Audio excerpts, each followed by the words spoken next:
raising expectations due to certain developments which have been recently taking place, and that is that the king cotton is regaining the edge in the global market. There are certain developments recently in last 2 years that gives indications and portents that cotton is again reviving, cotton is resurging, cotton is again becoming strengthful, and as very rightly said by Dr. Venugopal, said that there is a second revolution. Dr. Venugopal, are you hearing? A second revolution in cotton which is starting. We have got great presence of great dignitaries. We have Dr. Kavita Gupta, she was here. We have an international personality with us who is very well known, Mr. Andrew MacDonald. He is internationally so recognized as a cotton man and spinner, a versatile person in cotton. Virtually, he is Mr. but he has almost a doctorate in cotton and textile industry. So we are with a very eminent person who has taken all the effort to come and give a very scintillating presentation in the previous thing. We have leaders of industry, Sharmaji. We have eminent people, Peter Wakely, an international personality. We have also Mr. Schindler. We have Mohit Shah, and also we have a leading personality, Mr. B.K. Patodia, and we have also our CAI chairman, Mr. Nayan Birani. So I am very grateful. Even vice chairman is also there, Mr. Uday, and we have also from Texas a brilliant person, Dr. Sridhar, who told a very inspiring statement today in his comment, and which is very important to start with the subject. Our subject is cotton, how cotton can remain a king. He gave a very important point that the functionalism in cotton should not be ignored apart from anything else, because functionalism determines so many things. If we want to keep a position, the functionalism is important. What function it can give. As a matter of fact, it has been said by some of the pundits in cotton economics that cotton is a derived demand. Cotton demand is a pull factor of economics and supply is a push factor. The demand is a pull factor. So in the previous session also, I could feel that there were retailer first or producer first, that discussion was going on. But understand one thing, that cotton economics is economics which has a demand to pull and supply to push. So unless both get balanced, that's the kind of a balance, the economic balance in cotton does not remain. With all that, we have also other, my colleagues, very renowned colleagues, the colleagues to introduce. We have Dr. Mai. Dr. Mai as you know, is a very eminent scientist. He has a lot of revolutions which he has done years back. He was the first to think in terms of genomics, and he has done a lot of research, the multiple researches, awards, and he has been on the Asian Biotechnology, the founder chairman, and a number of researches. There are 3 pages which I cannot recount. His eminence is equal to the leading people, like I put him in the category of A.B. Joshi or Swaminathan or such kind of cotton scientist. I put him into that category, and he has done a lot of services to our country. In ITMF, Schindler will remember that in ITMF he made a presentation which was liked by one and all. With that, I would also introduce a very great person who has made waves, and his institution has made waves, and that is Rajiv Barua. Now Rajiv Barua is an eminent person. His attachment to the farmers is great.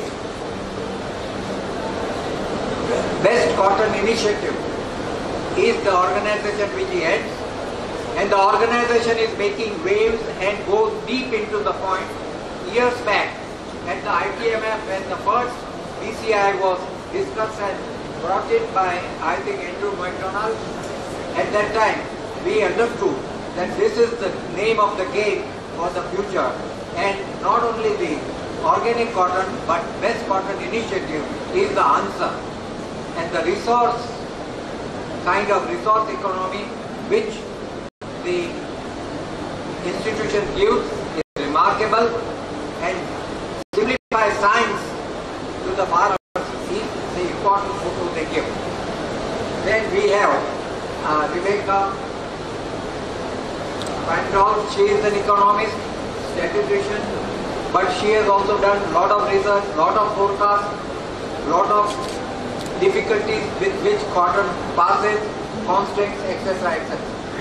With all said and done, with these eminent people and this industry around, so many friends and colleagues, Raja Gandhi and everybody are from here, and we would start with first Duryaji, and Duryaji will give you a perspective starting with consumption, the perspective of king cotton, ultimately because cotton has to be a derived demand, so it has to start from consumption, and so he will give a total perspective, both the sides, from the consumption orientation to this, and he will bring about how cotton is going to be a king again, how it will research and how it will divide.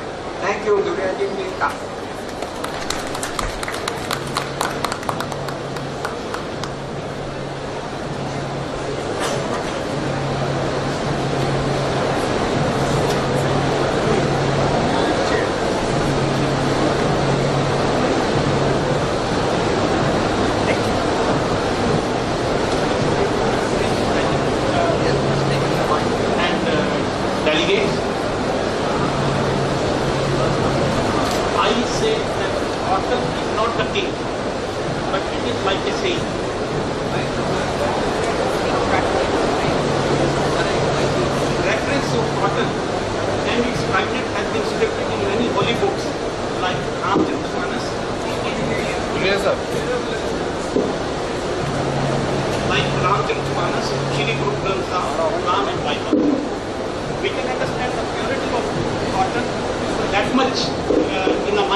During the hot and cold weather. Cotton meets the human needs for textile and edible oil, proteins with the sole purpose of rendering services, and that humbly. Cotton is cellulosic, has its own aesthetic value and comfort. It has high absorbency, tendency to be cool in hot temperatures, and highly preferred in the tropical environment. With this introduction about cotton, let me give the global fiber consumption trend in the long-term perspective, and let us see then later on in the last 6 years what is happening in the cotton consumption.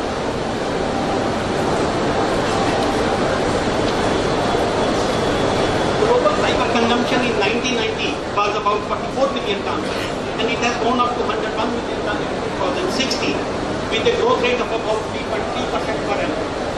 World per capita consumption of textile fiber has increased from 8.5 kg in 1990 to 13.8 kg in 2016. During this period, the world population has increased at the rate of 1.3%. World GDP has grown at the rate of 2.5%, and world per capita income has grown at the rate of 1.3%.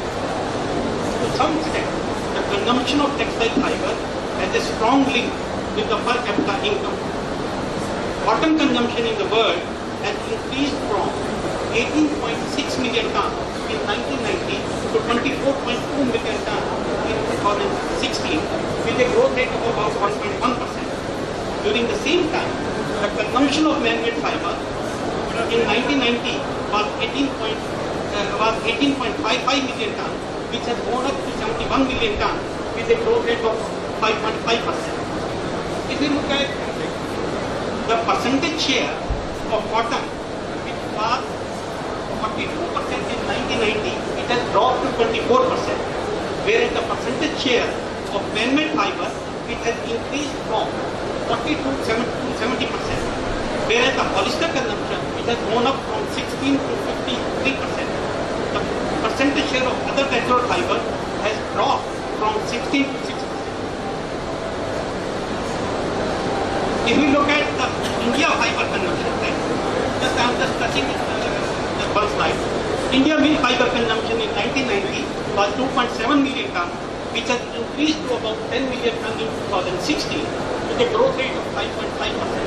In 2016, India processed about 10% of the world fiber consumption, 22% of the world cotton, 7% of the man-made fiber, and 8% of polyester, and 6% of global viscose consumption.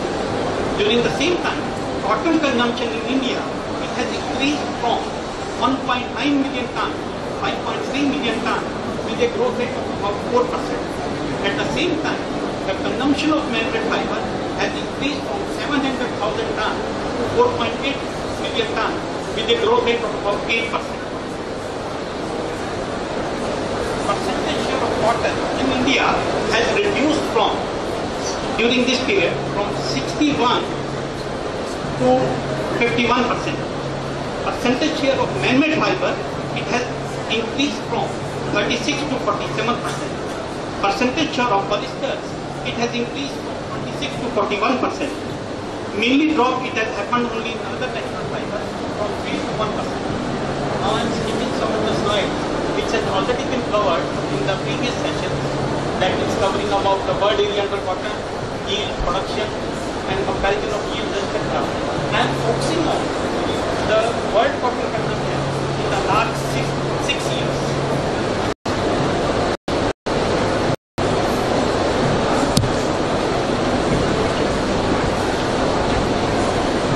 Over a period of time, the world consumption is shifting its place near to the cotton producing countries and low cost manufacturing countries. About 82% of the world cotton consumption is taking place in major 7 countries: China, India, Pakistan, Turkey, Bangladesh, Vietnam, and US. Among these countries, India and USA are the only countries having net surplus of raw cotton. Other economies are either 100% dependent or partially dependent for their requirement of other cotton from other cotton producing countries. World had a record cotton consumption of 26.7 million tons in 2007-8, and the contribution of these 7 countries was 80%. Since then, the world cotton consumption has been going down. In the year 2010-11, we have seen the highest cotton prices and the highest volatility, which has led to the demand destruction. in 2011-12, world had 13 years low consumption of 22.8 million tons. Since then, the consumption has started recovering. In the last 6 years, world consumption has increased from 22.8 to 24.2 and 24.3 million tons with a growth rate of about 1.2% per annum. China cotton consumption has dropped from 8.64 million tons to 7.7 million tons with a reduction at the rate of 2.2% per annum. India consumption has increased from 4.2 to 5.1 million tons with a growth rate of 4%. Bangladesh cotton consumption has increased from 700,000 to 1.4 million tons with a growth rate of more than 15%. Vietnam cotton consumption, it has gone up from 400,000 tons to 1.4 million tons with a growth rate of more than 23%. Turkey and Pakistan cotton consumption has remained in the range of 1%. Main increase has happened only in Vietnam, Bangladesh and India. Now why this increase has happened? Let us see how the international polyester staple fiber prices and the cotton prices, that is the cotton index, which is the indication of the international cotton prices, physical prices, it has a relationship. International Cotton Advisory Cotton Committee has analyzed the impact of relationship between Indian international price and the cotton prices and how the consumption trend of cotton has been affected. Although no conclusion was drawn, but it gives certain indication where the price ratio of international polyester staple fiber to cotton index remains 1:1.3 or below, then there is a general tendency of increase in cotton consumption. When the price ratio of polyester staple fiber to cotton index remains 1:1.3 or higher, then there is a general tendency of increase in polyester consumption or man-made fiber consumption. The similar trend is visible between 2000 to 2011, but latest trend indicates that there is no link between polyester staple fiber price and the cotton prices. As the relationship has gone up from 1:1.8, that is more towards in the consumption of man-made fiber or polyester fiber rather against the cotton, but cotton consumption has started increasing, which gives us into our mind that there is something else which is driving the cotton demand. Overall, if you look at the total textile fiber consumption is taking place in apparel, non-textile and non-technical textile. In apparel, the textile fiber consumption is around 52 to 55%, whereas in non-textile, it is around 22 to 25% of the global consumption, and technical textile is about 22 to 23%. Growth rate in apparel segment and non-textile is in the range of 6 to 7%, where technical textile, it has been growing during this period by more than 15%. Cotton has its major consumption in the apparel segment and the towel application in home textile. Cotton has limited role to play in the technical textile on account of the functional requirements.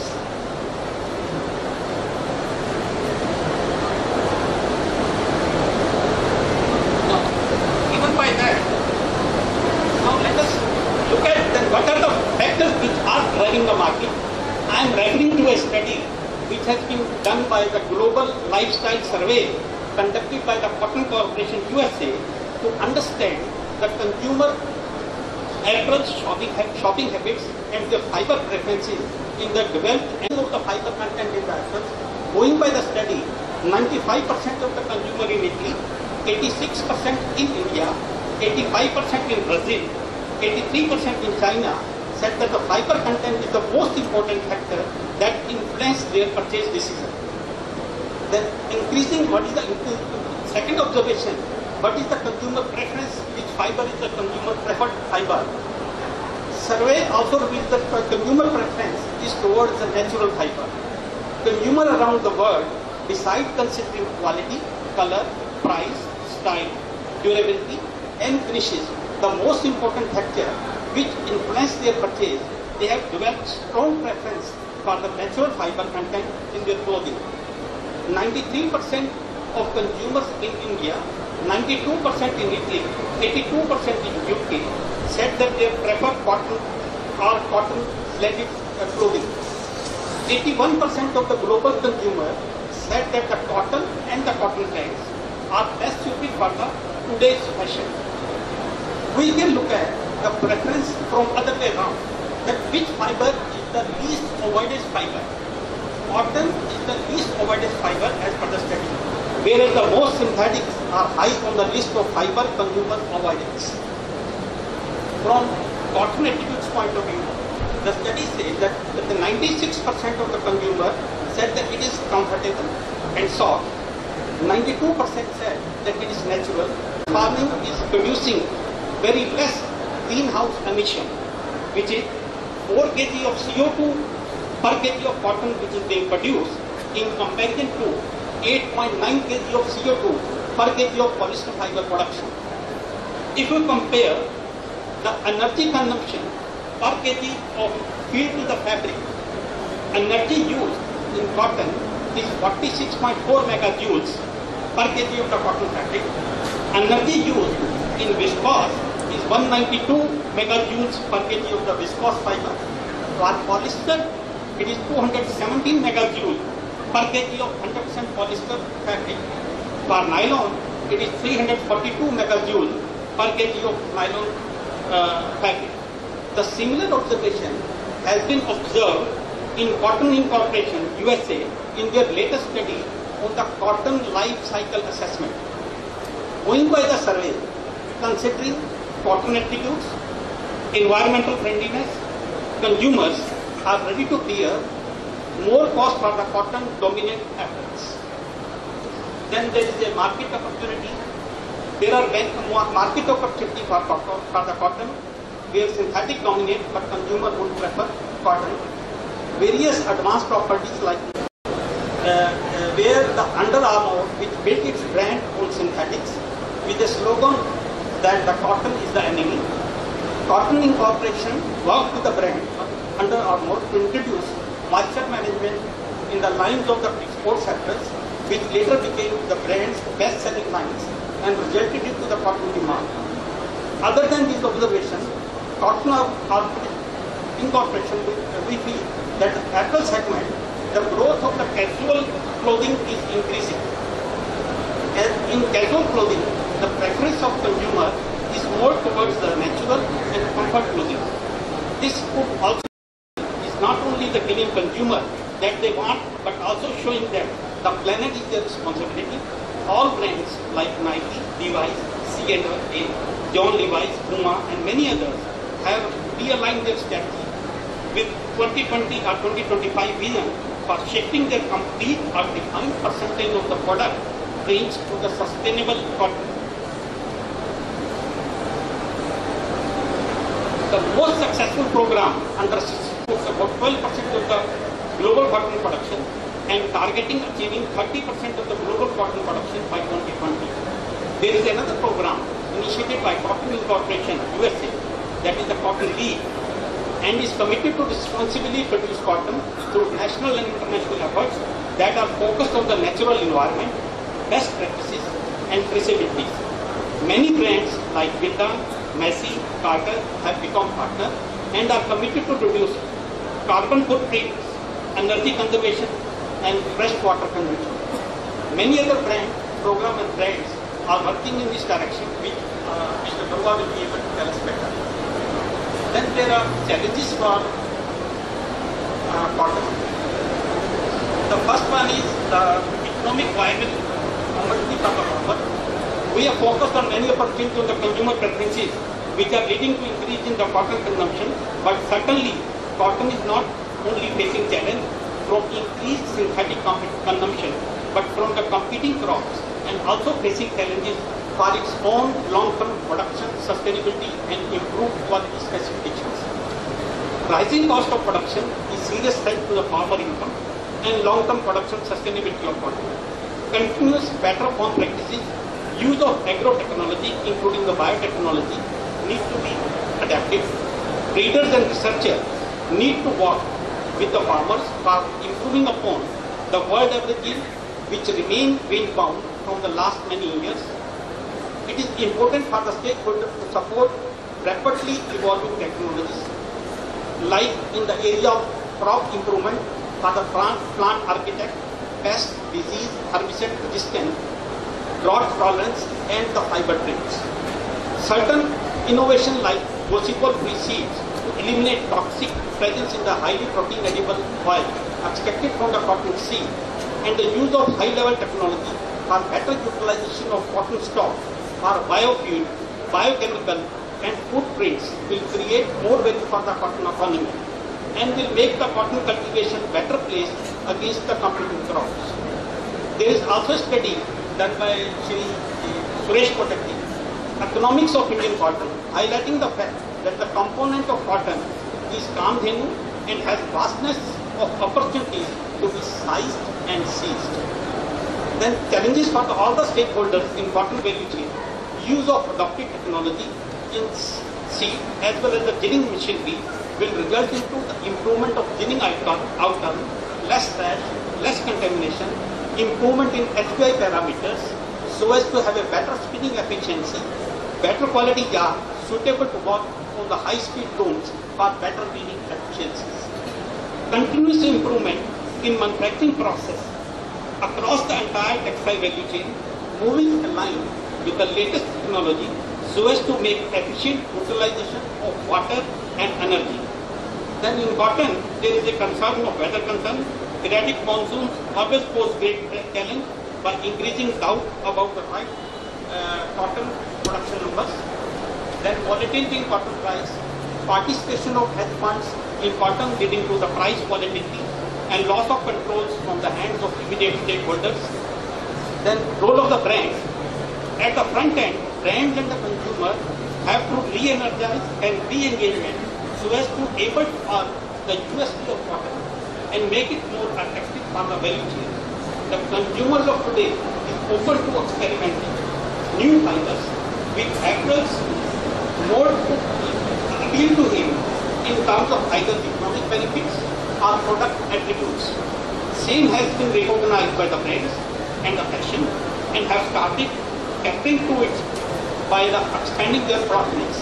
This has created a gap which needs to be addressed actively by the entire textile value chain. Then, advantage India, it has already been covered in the previous segment. India has a larger role to play in the cotton economy since it has almost 1/3 of the global area, and there is a big opportunity for the yield to improve in the country. And India is better placed in terms of the manufacturing of cost as compared to the leading competing countries. So there is a favorable environment which we have seen. The entire government is taking a full interest into this segment, and moreover there is a big domestic market where the per capita income is also increasing. So I can say that the value addition can be made by reducing the export of raw materials and converting them to the value-added products in the textile value chain, both for the domestic and export markets, which will be supporting government major initiatives of making India and increasing employment opportunities. So to conclude, it can be said that the cotton consumption is increasing, and it has to be made economical and sustainable, and India has a larger role to play in the cotton textile value chain. Give a gift of cotton. Next, please start.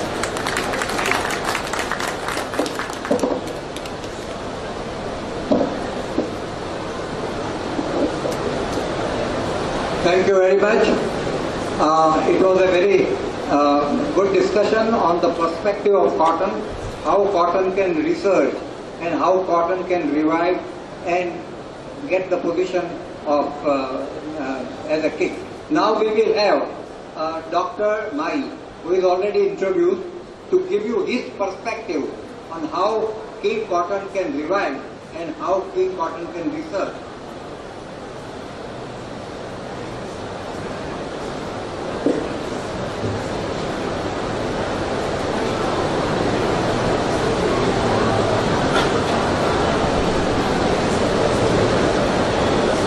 Thank you. I think by this time you must have realized cotton is not only the king, it is also the queen now, because we are all interested to know people. This one.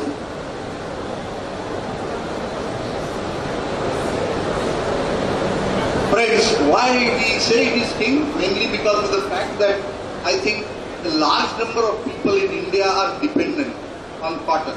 Not only on cultivation, there are about 7 to 10 million farmers who are cultivating it. But a large number of them are producing their livelihood security from cotton, either through processing ginning, weaving, through say dyeing and so much. So there is a lot of people who are dependent. That's why we call, particularly in India, that it is a king.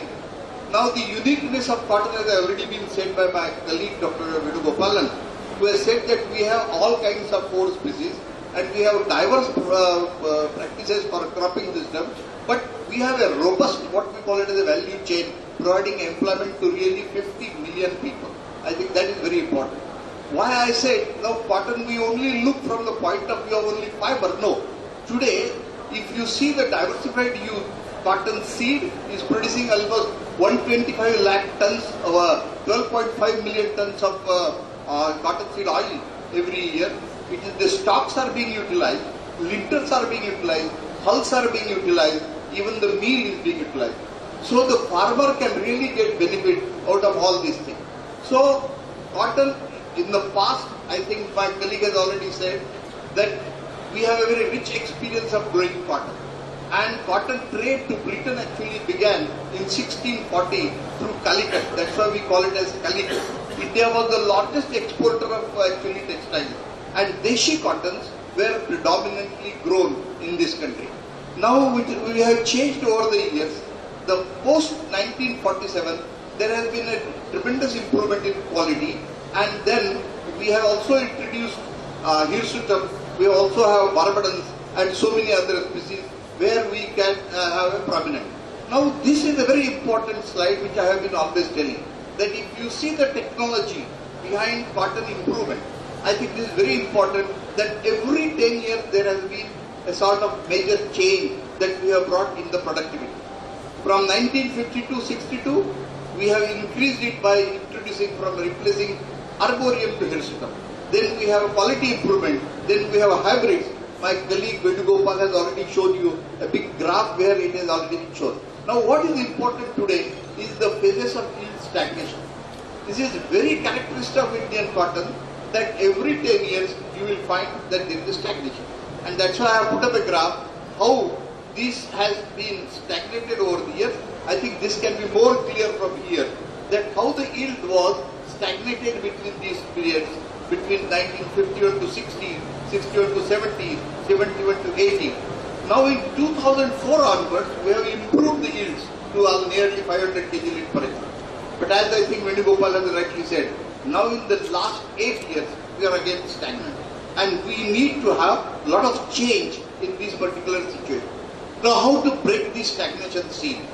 Yield stagnation is broken by many countries, by actually China, Australia, Brazil, Turkey.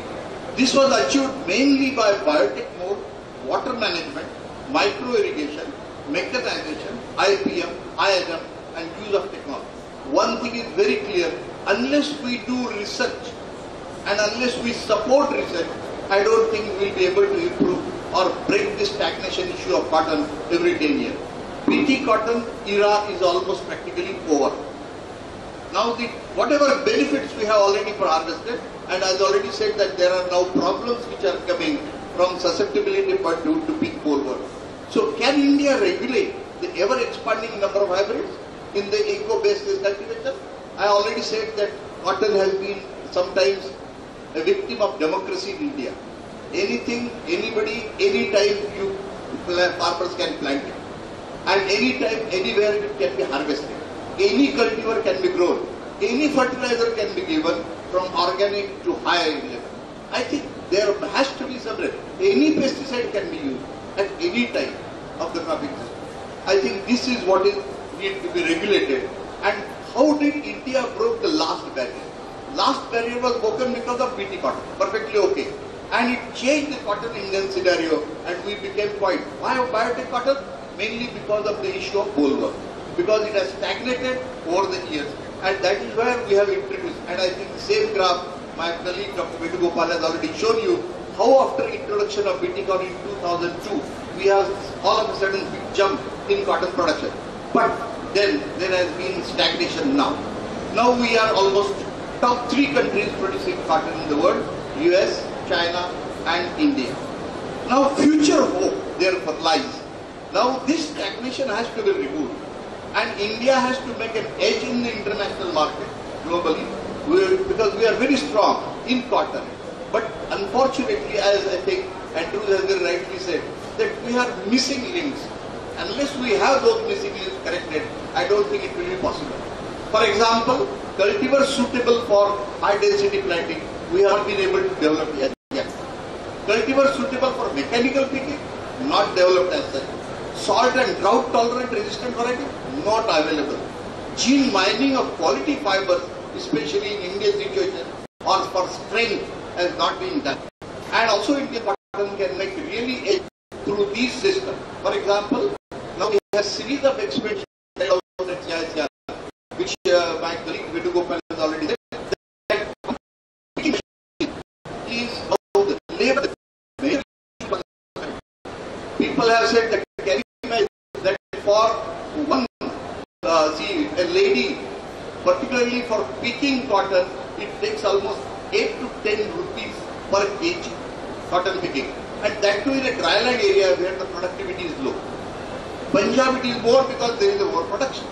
So we have to see all those issues, and therefore it is very important to develop varieties which are suitable for budget picking. Now there is already big attempt.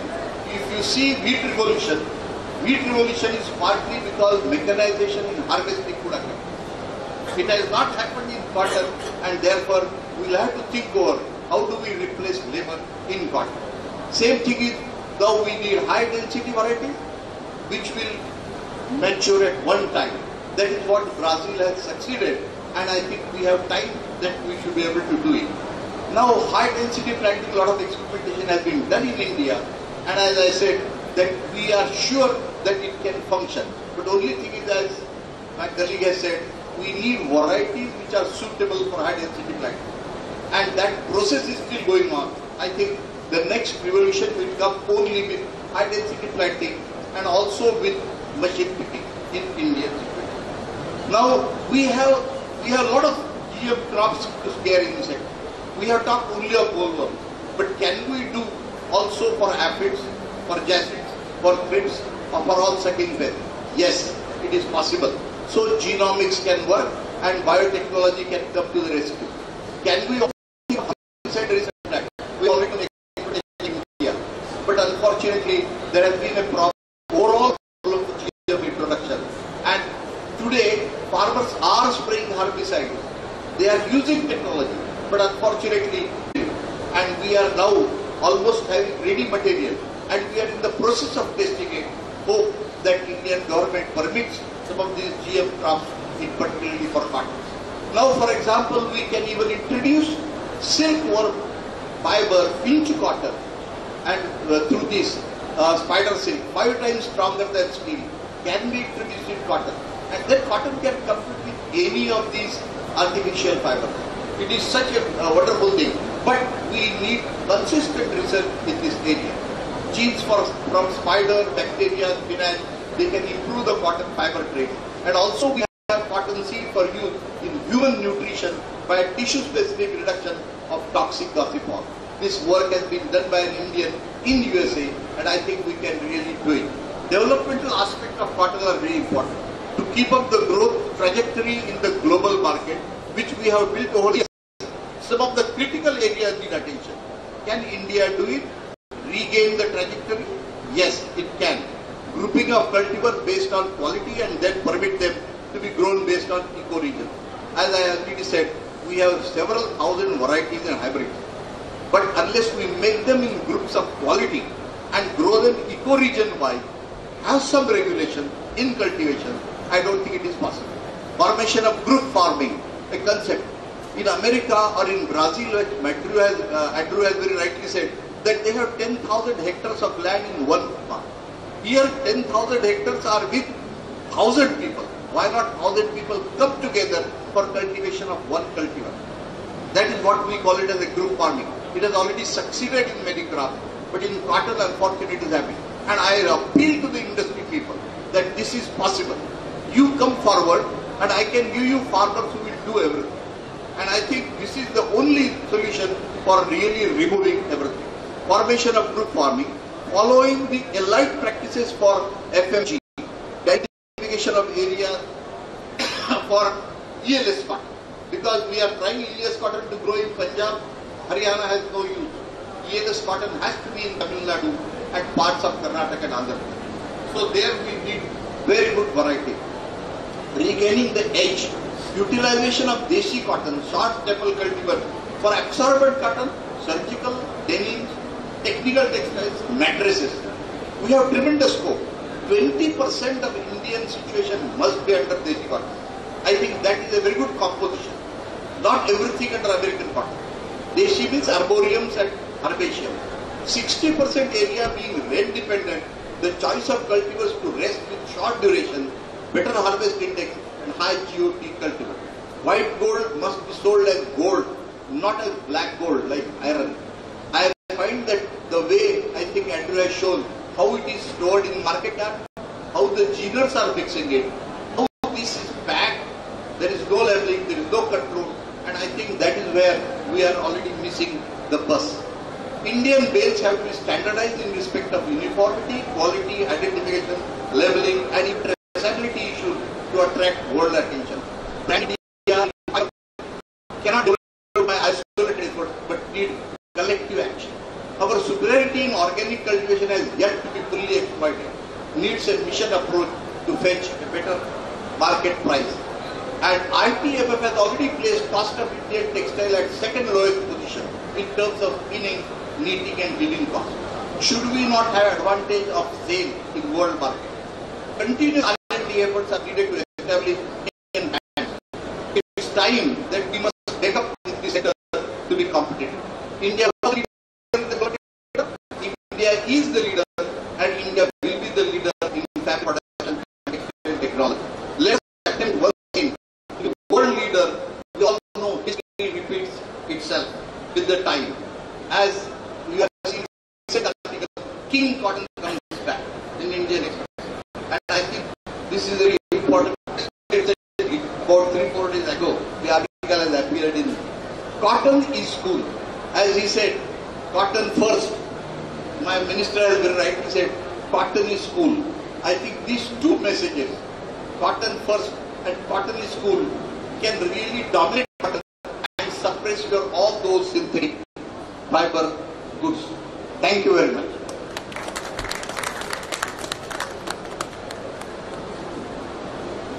Thank you very much. Thank you very much. It was quite appealing to draw which your speech is giving. One is the technology is the answer. Secondly is good governance. Now good governance of cotton is a point. Good governance in production, good governance in quality, governance. I think if you give the same message, you are giving the same message. Good governance and technology can bring back cotton in the prime most position, and it has to be a king because it controls a very big mass, not only the class. Thank you. Now we will have Rebecca to tell you about various points on cotton constraint. What could be done? What are the basic points which constrain the cotton?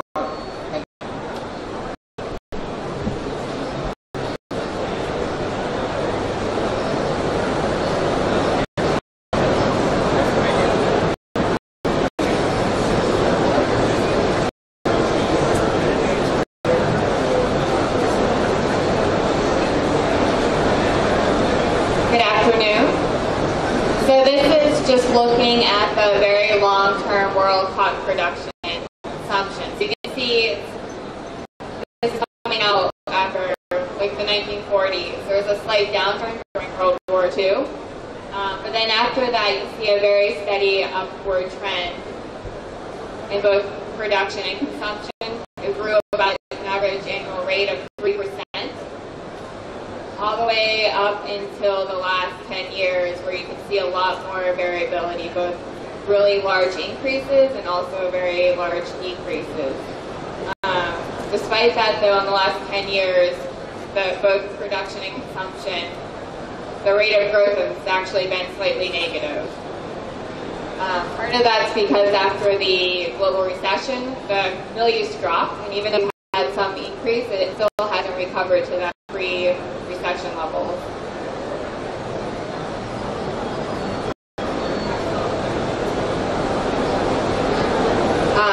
Even if mill use is growing in the recent years, you can see that its share of total fiber consumption has just steadily declined. In the 1960s, it was around 60%, dropped down to around 45% in the 80s and 90s, and now in the last 10 years, it's been closer to 24-25% total consumption. This is compared to most of the other, this includes other natural fibers, but most of the rest of that percentage is looking at man-made fibers. One of the things that's been affecting cotton's market share is the international comp prices, which is looking at the season average over time. You can see that in the last 10 years, prices have been relatively high compared to the long-term average. That's the straight yellow line. It's 70 cents per pound, the long-term average. And we had a huge price spike back in 2010.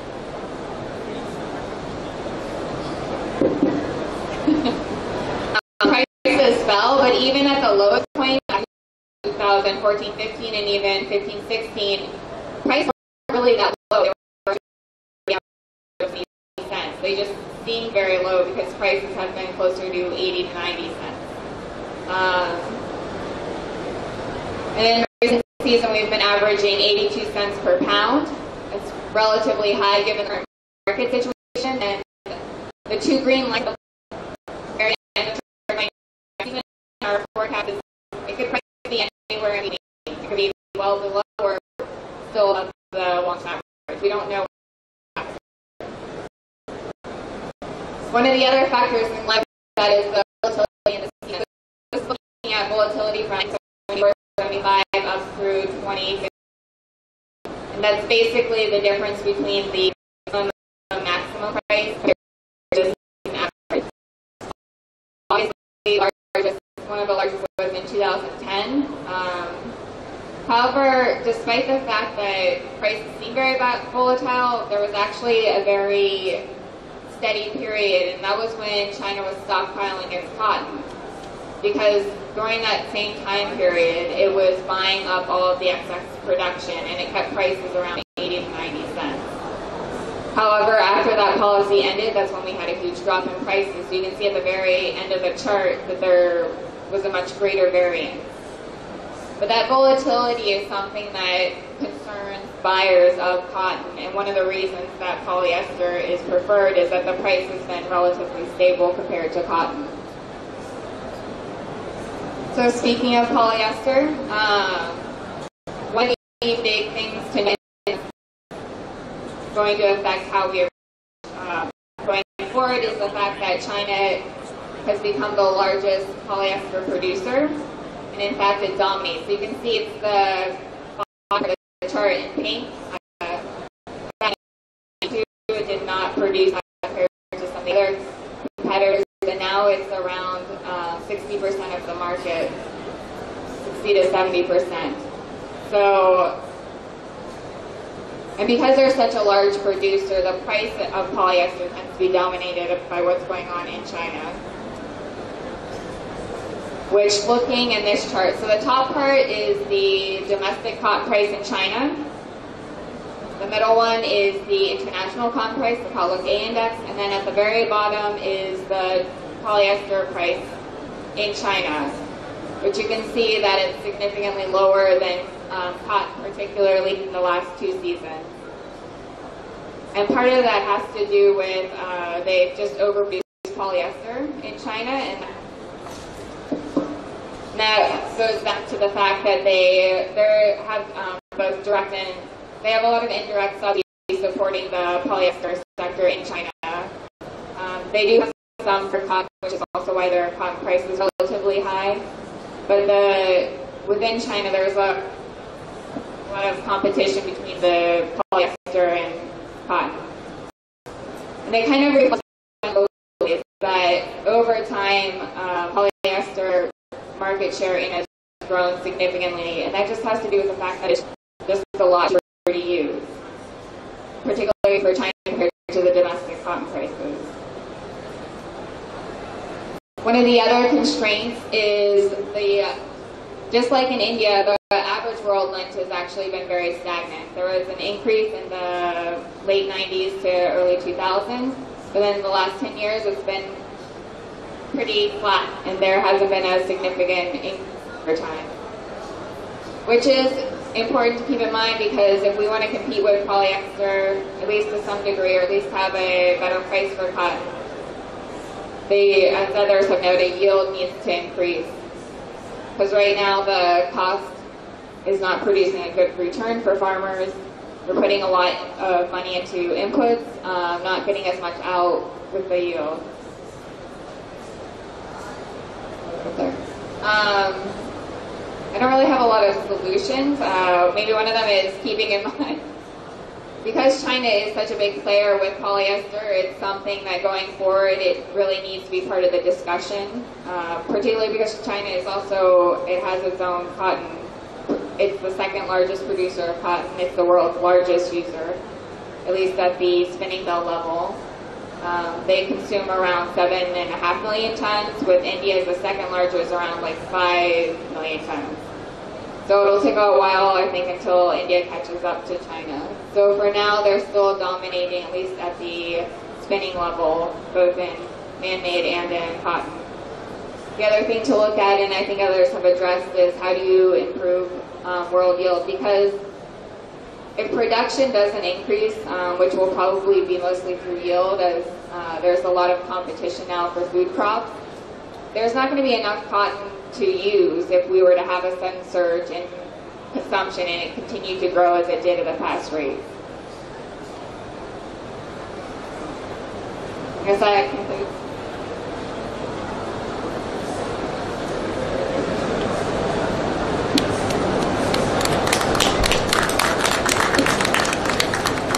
Well, Rebecca gave a very important point, that what is the difference which holds cotton back?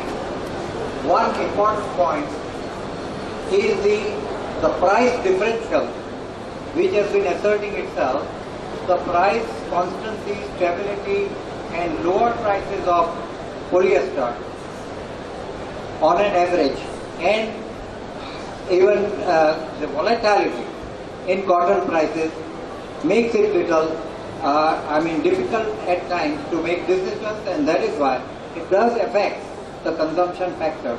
So these are all correctives.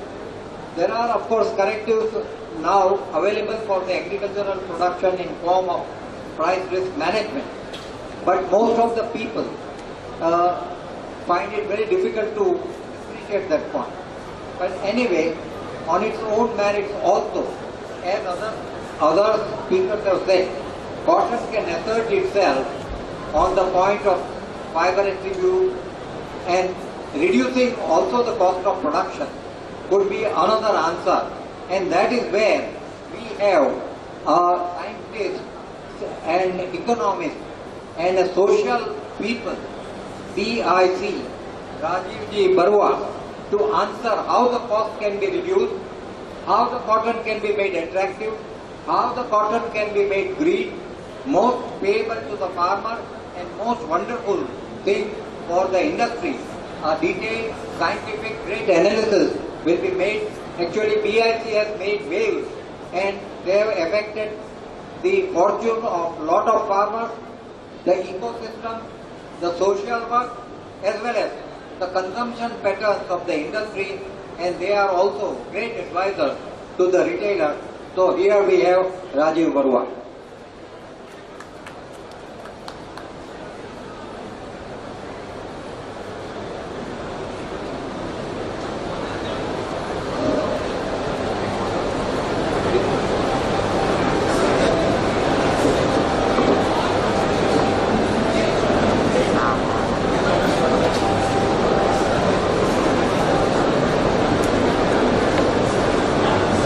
afternoon, everybody. Thank you for being so patient. And I would of course touch upon the key issues, and I don't think I need to repeat why cotton is king in India. I think everybody has spoken very extensively about it. I just want to add that we do have ideal growing conditions in Bidar and Telangana with assured rainfall of 600 to 900 meters and good sunshine units. So we have very, very ideal conditions. Question is, what's going wrong? And I'm not going to touch upon the issues because both Dr. Benu and Dr. Mahi have touched upon it. I just want to quickly highlight one issue which I think is very important, which the Better Cotton Initiative and from an environmental point of view, which we really need to take cognizance. Like we have the multiplicity of hybrids, we are also faced with the multiplicity of pesticides which are available to farmers. And I mean, it's sad to notice that we have about 1,000 formulations in the market today. Incorporating 65 approved pesticides sold under various concentrations and formulations, SP, WP, EC, etc., etc. Now, it's impossible to find an expert who knows all the formulations can recommend an informed prescription. I mean, you know, I'm reminded of something that Dr. Kranti once told me. He says, you know, for a farmer, walking into a pesticide shop is akin to walking into a chemist shop. And when you and I go to a chemist shop, we have a prescription, mostly. But today when a farmer goes inside a pesticide shop, the pesticide dealer tells him what to spray. Now this is a very serious matter, and unless we don't reduce the choices, this issue is not going to get solved. And I also want to say that 7 of the approved pesticides belong to WHO class 1, 1A and 1B, which is extremely or highly hazardous. They have been banned in several countries. For some good reason, we are continuing to use them, unfortunately, in India. And some of these cheapest pesticides, let me add, are linked to carcinogenity. So, you know, like Dr. Mahi mentioned about, you know, it's about them. I think we cannot be democratic. You know, we have to just ban these substances. And I mean, I was just thinking today, the pesticide market is about 1,800 crores, which is about 250 million euros. The seed market is anything between 4,800 crores to which is around 685 million euros. The question is, and I think the value of the textile industry is far more. How can we let science speak for itself and not commercial interest what is happening? Of course the farmers are suffering, but industry is suffering. You know, the multiplicity of the hybrids that we were talking about, you know, all the issues that you were talking about is, I mean, today the industry is suffering as much. And what Rebecca mentioned, yields. I mean, we have the best scientists in our country. We have excellent research. Probably we need to spend more, but finally, this is all getting lost somewhere in some commercial interest, which we need to wake up and address. So these are some of the things which I just want to say, I mean, you know, regaining the global edge and the contribution that people like, you know, an organization like the Better Cotton Initiative is making. You know, we are working across 1.5 million farmers across 23 countries that are working to produce a growing supply of better cotton in accordance with the production principles and standards. Now, I come into the picture. I and all my, you know, all our teams, we are the foot soldiers. You know, we are in essence all the great knowledge which is coming out of the scientific community. We are somehow making a great effort to take it down to the last mile. So that's essentially the work we are doing. In India, I'm happy to say that we are currently working with 650,000 farmers through 28 implementing agencies. I'm very happy to say that Vardhaman is one of our implementing partners, working with about 12,000 farmers. The cost of outreach, now this is something I want you to, is mainly borne by the major international retailers and brands. So, and what is important is that the retailers and brands are coming into a pre-competitive platform. So they are not only using better cotton, they are also supporting and funding initiatives across the world. I think this is very important for us, that the brands are supporting us, and today whatever outreach we are doing, the reach out to 8% of India's cotton farmers is happening by the support of retailers and brands, match funded by the Dutch Sustainable Initiative. So this is how the outreach is happening. I'd also like to inform you that the Better Cotton Initiative has MOUs with leading agricultural universities in the country, Junagadh Agricultural University of Gujarat, the Jaishankar Telangana University in Telangana, of course, Central Institute of Cotton Research. We've been working very closely with them. We have been supported by Dr. Venu and his team. So the scientists are actually involved in capacity building of our extension personnel, who then take the knowledge of the best practices to the farmers. We are actively involved in promoting all the best practices that we get recommended by state and central agricultural universities. And you'll be quite astonished to see that I was looking at some of the comprehensive district plans of some of our universities, and I saw a SWOT analysis done for Bhavnagar district and Amreli, and they are clearly saying that by optimizing practices, yields in the present maize and the present chaotic hybrids we have, yields can be pushed up, costs can come down. I mean, this is what is written in public documents, and this is what our scientists are saying.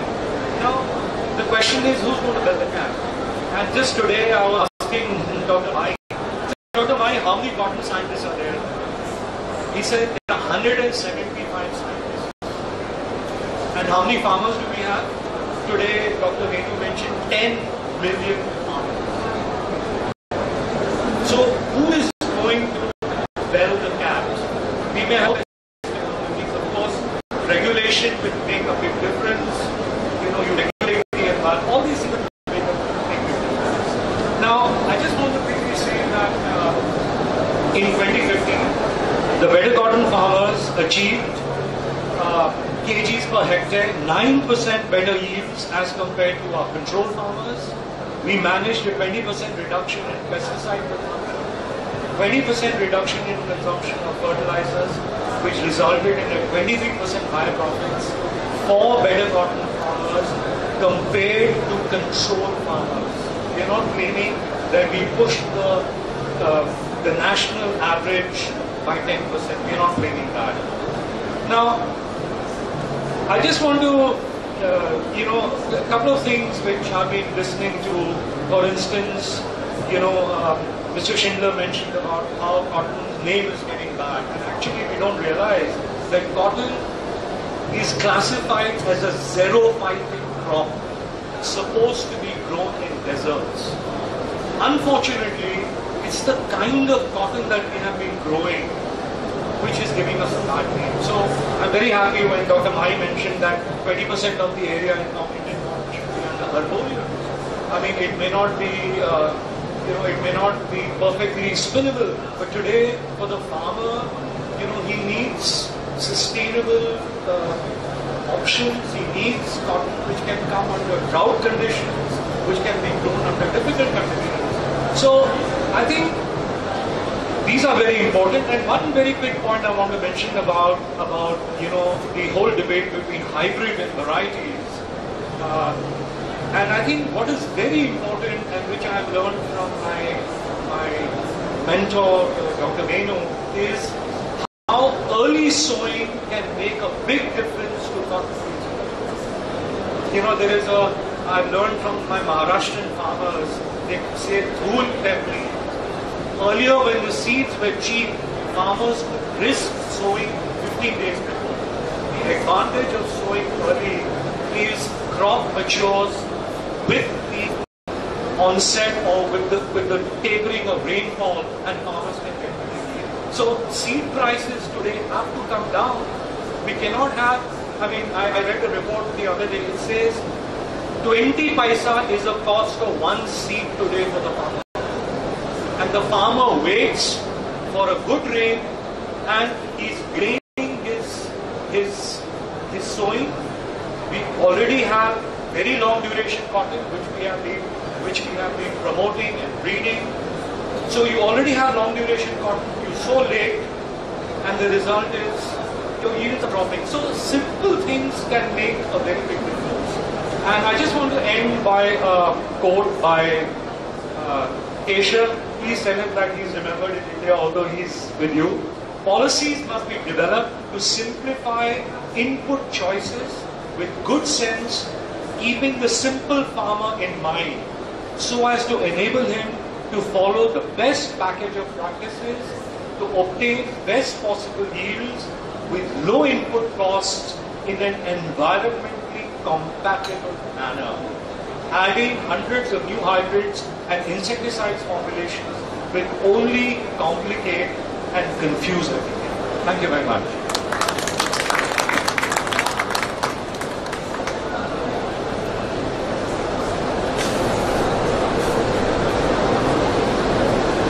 Ajay has justified the importance of the word I. I is important, everybody feels himself very important. But in this BCI, I is initiative. So, the BCI is initiative for a better cotton. So, unless the I comes, nothing moves. So, let I be for a better cotton initiative, and let it be starting with I. Sir, you have given a very good idea and what we should do. Cost reduction and simplify science and scientists, number of scientists. The discussion is very important. It will carry us through and justify how best we can promote cotton to be a justifiable thing. Now the session is open for question answer. We will have in a very disciplined manner the question answer. First you will have to introduce yourself and put a question, not a comment. So, and address to whom, also you have to say that my question is for particular gentleman. Thank you. Yes, Dr. Sheshat. Please. Yes, question. I am Sheshat Kumar. I get the card. I have been asked to introduce myself, which I hate to do, but I get the cottons and advanced materials in Lubbock, Texas. That's the hub of cotton production.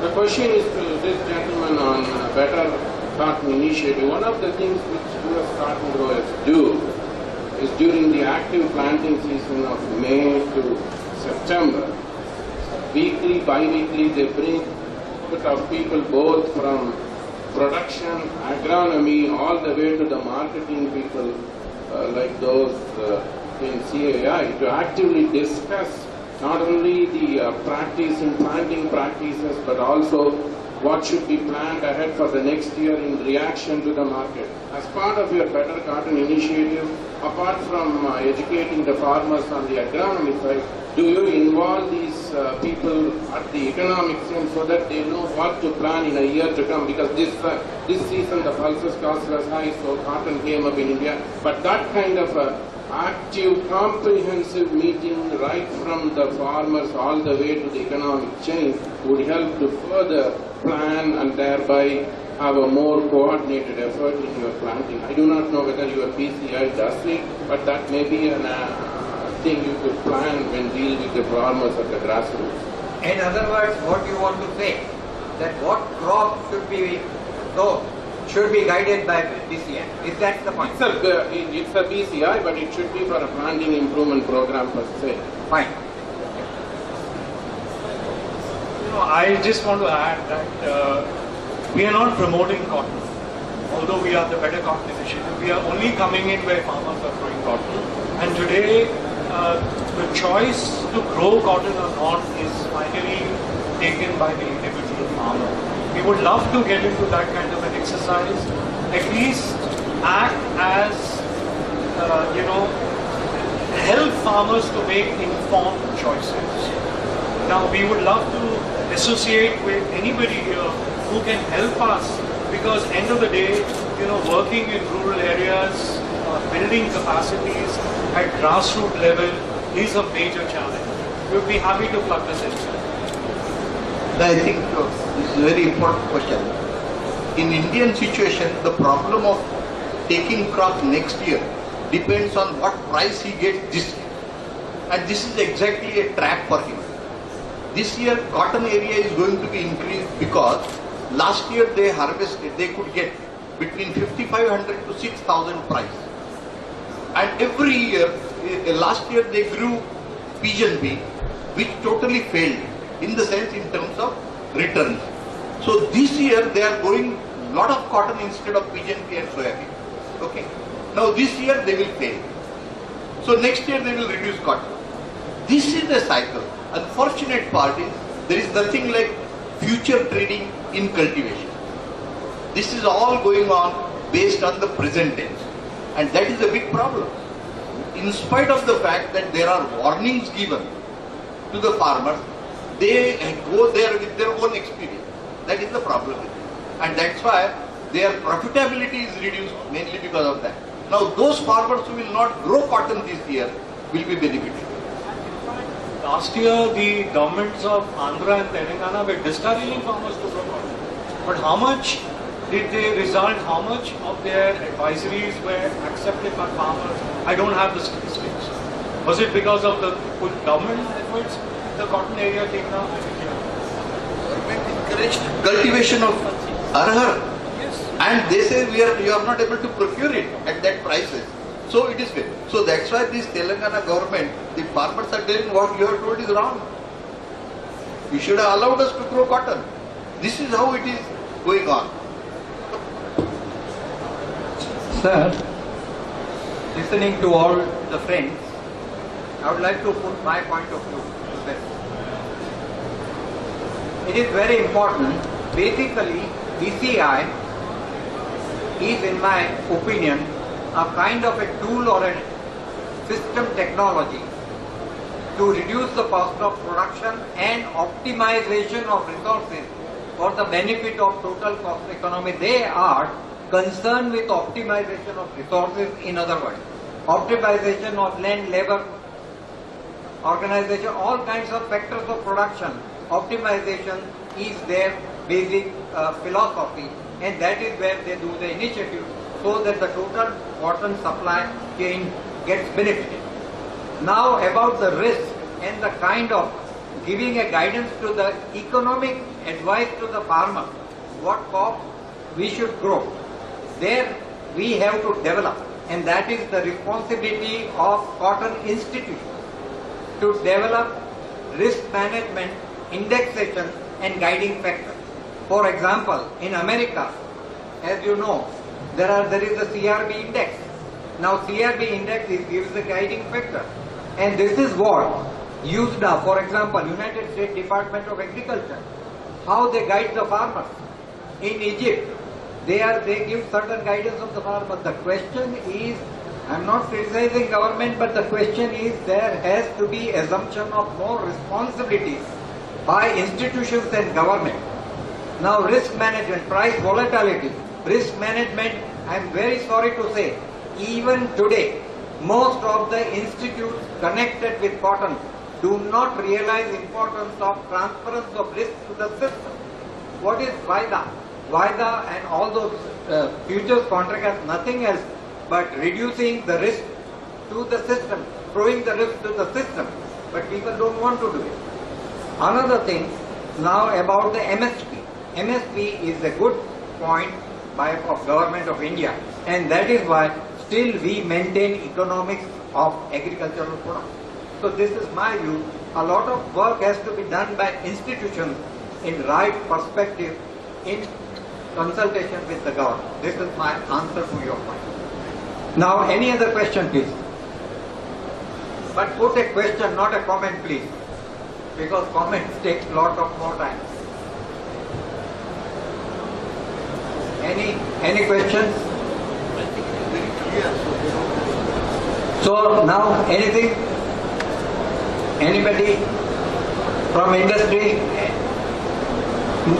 Then shall we? Yes, please. I just want to as an end user of cotton, who has this meaning, I would like that whenever there is discussion about cotton, please don't forget the contamination part of it. Very important. Because this case is the first thing. Okay.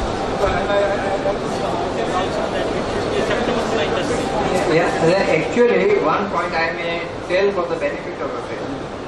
Actually, he is one of the first very enlightened consumer who is incentivizing good cotton. That means at the end of his delivery, if the cotton is less contaminated, controlled contaminated or good cotton, he gives a premium to his supplier.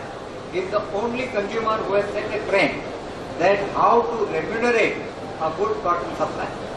So can I just make a very good point? So I think the whole, just quickly reacting to the contamination point, that unless there is a relationship of ginners and farmers, something that's happening in the sugarcane industry, where we work on catchments, we reward ginners, maybe they get a benefit on the mandi tax. I don't know what the mechanism is. Unless we create these partnerships with farmers, cut down polypropylene. See, in fact, the Better Cotton Initiative, one of our principles is fiber quality. And we are working on polypropylene, reduction of white polypropylene. Of course, it's not possible to introduce cloth bags, it's expensive. So I think unless ginners come into the focus as a focal point of contamination, dissemination, and I think we really need to work this piece out and make, develop these partnerships finally with the farmers. Today as a ginner, I should say, okay, my command area is these 20 villages. Can I come up with something like this? And the other thing I would urge, we have stalwarts of the industry sitting here. Can we leverage the CSR piece to create foot soldiers? Because today, extension services in our country are non-existent. The boss is the pesticide dealer. We have no extension services. They have collapsed. 175 scientists in the country. We have 10 million farmers. Unless we don't create this entire army, and I tell you, we have young people in our villages who are hungry, who want meaningful jobs too. We can contain. Today the Better Cotton Initiative, we have nearly 2,000 people working at the grassroots level. We can increase that to 10,000. So we need support. End of the day, we are grateful for the support we are getting from the retail of the planet. But I think from the industry point of view, also we could start leveraging what's going on. So I think this is an important point, even from a contamination point of view.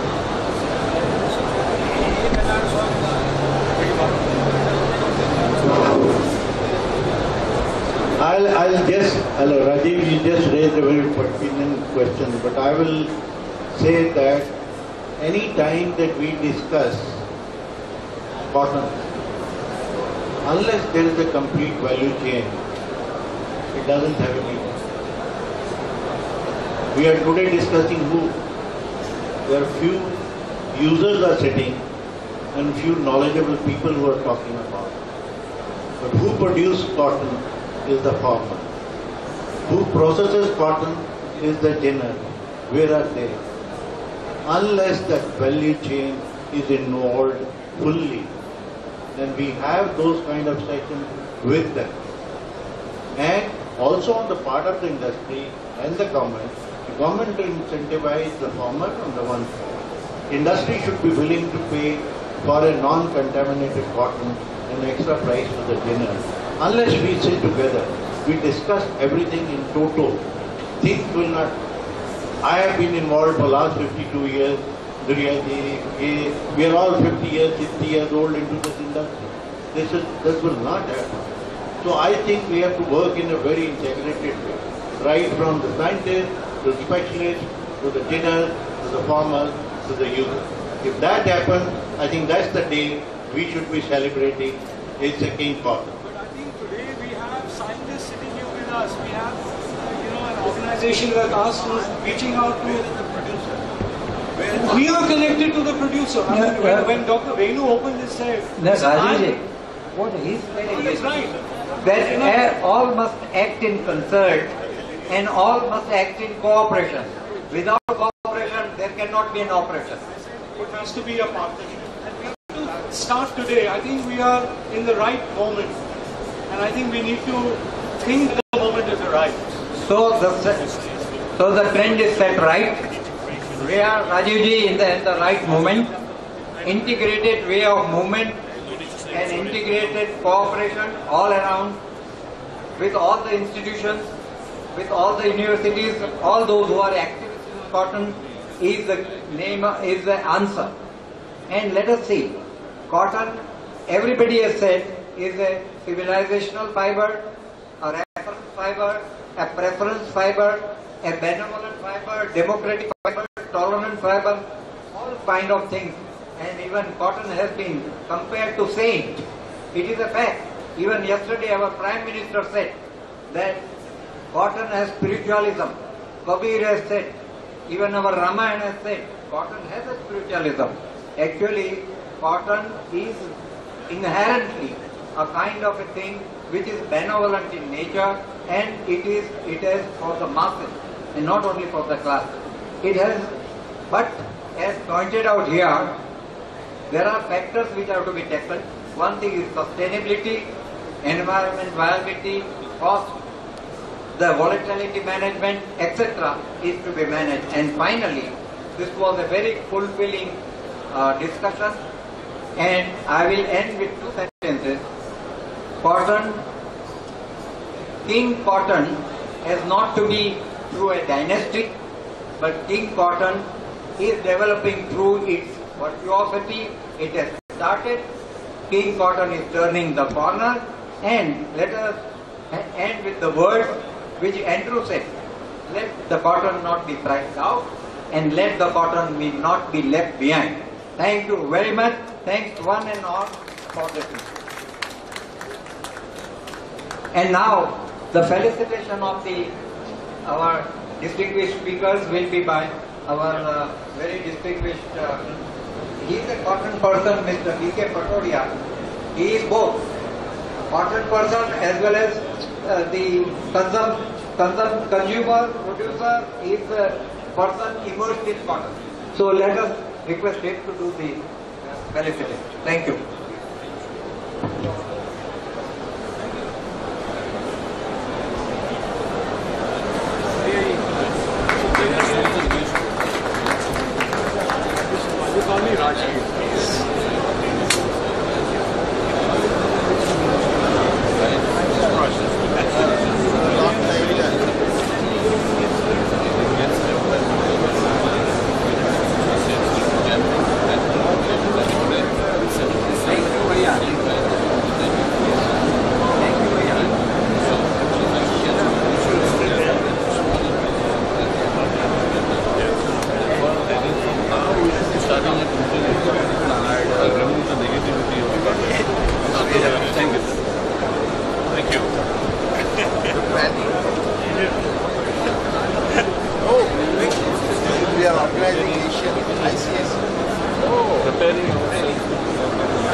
carbon level.